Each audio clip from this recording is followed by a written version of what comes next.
নমস্কার, আমি doctor Susangata Chowdhury, consultant neurosurgeon, Narayana Barasat. আমি আজকে বলতে চলেছি স্পাইনাল কর্ড ইনজুরি নিয়ে। আমাদের যে শির দ্বারা মানে ব্রেন থেকে আমাদের যে স্নায়ুগুলো নেমে আমাদের হাতে পায়ে সব সেন্সেশন পৌঁছাচ্ছে, মুখের মুভমেন্ট হচ্ছে, ব্রেন থেকে যত সিগন্যাল আমাদের হাত পায়ের দিকে নামছে সেগুলো কিন্তু নামছে থ্রু স্পাইনাল কর্ড। এবং যে কোনো ট্রমা, অ্যাক্সিডেন্ট কিন্তু খুব কমন আমরা যেটা দেখতে পাই এই স্পাইনাল কর্ডের ইনজুরি। স্পাইনাল কর্ডের ইনজুরি বিভিন্ন রকমের হতে পারে। হাড় ভেঙে যে হাড়টা গিয়ে স্পাইনাল কর্ডের উপরে ইম্প্যাক্ট করতে পারে, হঠাৎ করে অ্যাব্রাপ্ট ফ্লেকশন এক্সটেনশনে স্পাইনাল কর্ড ইনজুরি হতে পারে, ইডিমা হতে পারে। উঁচু জায়গা দিয়ে পড়ে হাড় বার্স্ট করে গিয়ে সেই বার্স্ট ফ্র্যাকচার গিয়ে স্পাইনাল কর্ডে ট্রমা করতে পারে। হাড়ের মাঝখানে যে ডিস্ক থাকে সেই ডিস্ক রাপচার হয়ে গিয়ে সেটা গিয়ে স্পাইনাল কর্ডে ইনজুরি হতে পারে। এবং প্রত্যেকটা ট্রিটমেন্ট কিন্তু আমাদের মেইনলি দুটো টার্গেট নিয়ে আমরা এগোই। একটা হচ্ছে to remove the compression on the spinal cord. যে স্পাইনাল কর্ডের উপরে যদি অ্যাক্টিভ কোনো কারণে কম্প্রেশন হয়ে থাকে, সেটা ভাঙা বনের টুকরো হোক, সেটা আপনার পিআইভিডি মানে ডিস্কের যেটা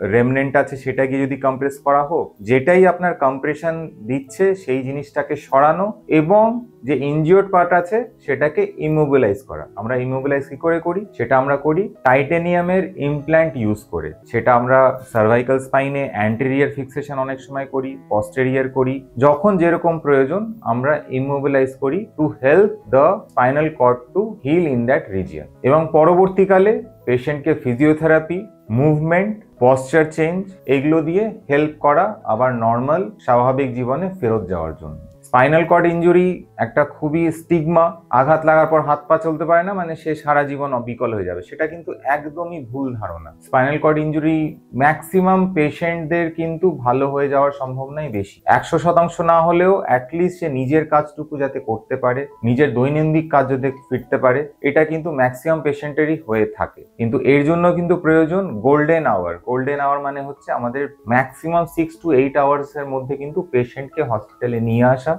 এবং পরবর্তী ইনভেস্টিগেশন করিয়ে সে এক্স-রে, এমআরআই, সিটি স্ক্যান করিয়ে ডিটেক্ট করা the site of injury of the spinal cord and to take adequate and appropriate measure to cure it. আশা করি আমার এই ইনফরমেশনটা আপনাদের জন্য খুবই নলেজেবল হয়েছে and it will help you in the future.